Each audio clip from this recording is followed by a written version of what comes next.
باز تمام این اینستاگرام این کفن آورد داد به اون کیر به کس خواهر کفنده و حالا اون مردم بدبخت 4 نفر دیگه اونجا نشه آقا ول کن کفن داد کیر داد بابا ول بکنین. برای چی تو برنامه رفت؟ میخواستی نری؟ آقا نرو تو برنامه. آقا برنامه دیدی کسه داره کون بکن کفن میده. آقا برای چی میری تو هم سری بعد داری میری قبل اینکه برنامه شوشی بو کسه کفن بدی با همون کفن مادر جنده گره میزنم گردن تو جلوی تلویزیون ننتم میگم. آقای هادی عامل بردن اونجا مگه نبردن؟ کفن آوردن.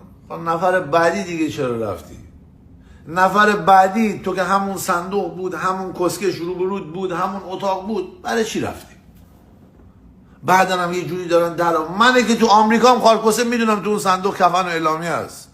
بعد هر مهمونی میره چی هستن تو کیر گذاشتن اون تو. اگه میخوای کیر مصنوعی توشه چی توشه خارکسه کل